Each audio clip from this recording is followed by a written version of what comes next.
China covered up the coronavirus at a time when millions were traveling. And there's a war between Thailand and China, a meme war. That and more on this week's China News Headlines.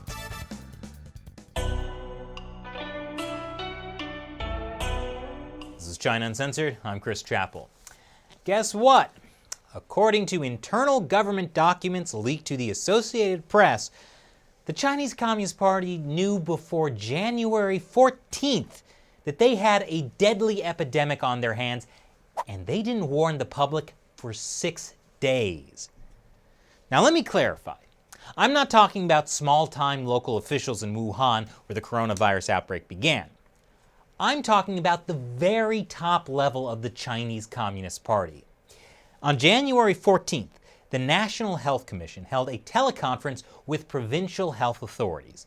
The teleconference was held to convey instructions on the coronavirus from President Xi Jinping, Premier Li Keqiang, and Vice Premier Sun Chunlan. So yeah, Xi Jinping and other top leaders knew before January 14th, but Xi didn't warn the public about the epidemic until January 20th. During that time, Communist authorities allowed officials in Wuhan, the epicenter of the disease they knew about, to hold a mass banquet for tens of thousands of people while millions began traveling through for Lunar New Year celebrations. Even though an internal government memo from January 14th said that with the coming of the Spring Festival, many people will be traveling and the risk of transmission and spread is high. All localities must prepare for and respond to a pandemic. Meanwhile, Chinese health officials were telling the public they weren't likely to get infected by other people. At present, we have reached the latest understanding that the risk of sustained human-to-human transmission is low. So privately, officials were saying that the risk of transmission and spread was high, while publicly saying it was low. And the World Health Organization helped the Communist Party cover it up by tweeting, "Chinese authorities have found no clear evidence of human-to-human transmission." Meanwhile, inside China, where doctors were seeing human-to-human transmission, those who tried to raise a warning were ignored and, at worst, crushed. Doctors in Wuhan were afraid. It was truly intimidation of an entire profession. So why did the party let thousands of people get sick while they tried to keep it quiet? According to that government memo from January 14th, authorities were worried about political stability. The memo demanded officials unite around Xi and made clear that political considerations and social stability were key priorities during the long lead-up to China's two biggest political meetings of the year in March, which it turns out they had to cancel anyway because they let the coronavirus become a pandemic. That's called stupid, with Chinese characteristics. So the Chinese Communist Party let the coronavirus spread around China and the world because they didn't want to lose their grip on power, which is why the coronavirus is truly the CCP virus. But there's one group the Chinese Communist Party can't seem to intimidate: meme creators, at least the ones in Thailand. A famous Thai actor who goes by the name Bright retweeted a photo of Hong Kong last week that referred to it as a country. His Chinese fans were very upset, and he later posted an apology. And peace was restored to the internet for one hot second. Then his girlfriend, who calls herself New, retweeted a popular COVID-19 conspiracy theory that China invented the virus in a lab in Wuhan. Uh-oh. Chinese netizens then found this old exchange between the two. Basically, it was a photo of New in Taiwan, and Bright said she looked like a cute Chinese girl. She corrected him, cute Taiwanese girl. And a meme war began.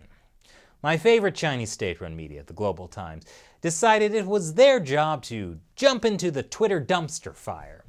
They published a hit piece on Bright's newest TV show, basically suggesting that Chinese people boycott it. An army of Chinese nationalists also made their way to Twitter, which is blocked in China, to demand a public apology from New. Now normally, this kind of onslaught is enough to make even the biggest, most powerful corporations in the world crack. Like that time Mercedes-Benz pathetically apologized to China after an Instagram post quoting the Dalai Lama. But in Thailand, Thai trolls showed they could go toe-to-toe with China's Wumao, the 50-cent army, who get paid to post pro-Communist Party messaging on the internet. Here are some of my favorites. But perhaps most impressive is the Virgin Wumao and the Chad Thai, which just shows you the might of the Thai people. You see, Chad Thais don't care when the Wumao criticize the Thai government because Chad Thais also criticize their own government. But it didn't even stop there. Now, Hong Kong and Taiwan are joining forces with Thailand to further burn the Chinese Communist Party. A Taiwanese mayor said, "Thank you, our friends from Thailand. Thailand has long been a popular travel destination for the Taiwanese. We look forward to increased exchanges after the COVID-19 outbreak." Hong Kong protest leader Joshua Wong called for an alliance between Hong Kongers and Taiwanese to support Thailand, Laos, Cambodia, and Vietnam to fight Chinese environmental destruction. Some are calling it the Milk Tea Alliance. And can I just say, after months covering a deadly pandemic, it's nice to finally have a story bring a smile to my face. You know, I'm not putting that thing away, because get a load of this next story. The Chinese Communist Party has asked the Wisconsin State Senate to praise them. Wisconsin Senate President Roger Roth received 2 emails from Chinese consulate staff asking that he pass a resolution they wrote supporting China's battle against COVID-19, praising China's response to the virus. Here's the resolution that the Chinese consulate wrote. You might recognize some familiar propaganda, like the idea that China was transparent and quick in sharing key information, thus creating a window of opportunity for other countries. What did Roth do? He put together his own resolution. It starts out by acknowledging that the Communist Party of China deliberately and intentionally misled the world on the Wuhan coronavirus, and by standing in solidarity with the Chinese people to condemn the actions of the Communist Party of China. Along the way, he manages to work in references to the Communist Party's human rights abuses, including Tibet, Uyghur concentration camps, forced abortions and sterilizations, forced organ harvesting, the Tiananmen Square massacre, and religious persecution. He's not quite a Thai memer, but I gotta say, I like the guy. Going against the Chinese Communist Party seems to be getting trendy. Here's Speaker of the House Nancy Pelosi talking about the teleconferencing app Zoom. Zoom is a Chinese entity. That comes after reports that Zoom might have quite a few security flaws. So when you're using Zoom, be careful not to share your credit card information or your anti-CCP political views. Meanwhile, the UK newspaper, the Daily Telegraph, has said it will stop publishing propaganda paid for by China. It's a section called China Watch. They had been running it about once a month for more than a decade. It blends into all the other articles in a paper, but is actually written by the Chinese propaganda department. American papers have also run China Watch, including the New York Times, the Wall Street Journal, and the Washington Post. The Telegraph was allegedly paid more than $1 million a year to do it, which is to say, here, I'm showing China Watch on my show, where's my money? McDonald's China Corporation has apologized after a local franchise banned black people. This is the notice posted at that McDonald's in Guangzhou.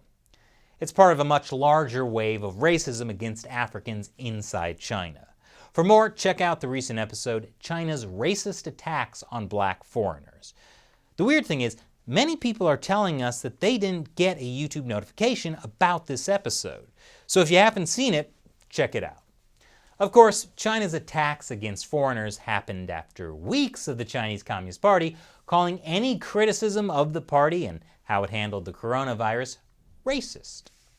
And in another move without any trace of irony, the Chinese embassy in Sri Lanka called for freedom of speech after its Twitter account got suspended.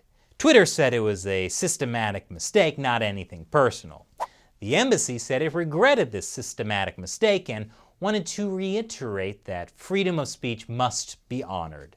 Yes, the Chinese Communist Party is talking about how important freedom of speech is on Twitter, which is banned in China. Next, I'll answer a question from a member of the China Uncensored 50 Cent Army. Since YouTube has been killing us with demonetization, the China Uncensored 50 Cent Army has stepped up. They're viewers like you who help us keep up the fight of truthful, uncensored information by supporting China Uncensored through the crowdfunding website Patreon. So, today's question comes from Wenyi Tang. Why did Trump back down from calling the coronavirus Chinese virus? It seems he changed his tone after the call he had with Xi. What happened? Yes, President Trump did used to call it the Chinese virus. But Chinese state-run media began pushing the narrative that calling it the Chinese or Wuhan virus was racist. And then Western media picked up that narrative.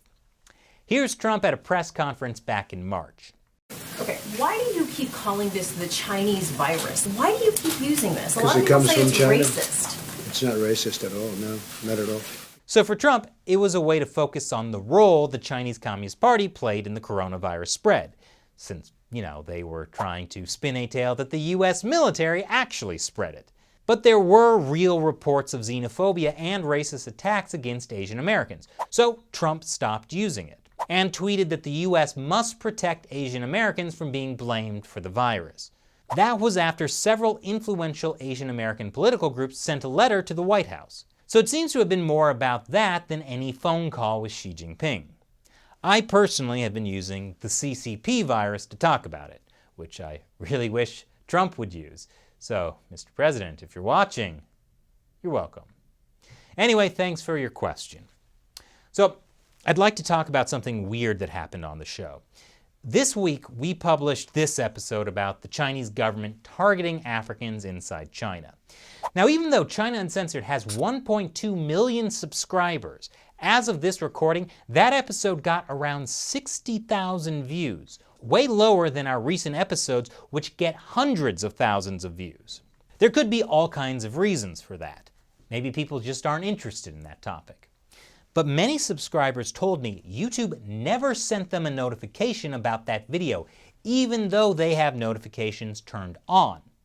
Others told me that YouTube has unsubscribed them from the show multiple times this year alone. So something really weird seems to be going on with the YouTube channel. That's why we rely on you to personally share these episodes. Double check that you're still subscribed and check back frequently to see if there are new episodes. We make at least 3 episodes a week, so if you haven't heard from us for a while, YouTube isn't sending you notifications. And of course, YouTube would have put us out of business with how badly they've been demonetizing the show. So the only way we can afford to keep making it is because of support from viewers like you on Patreon.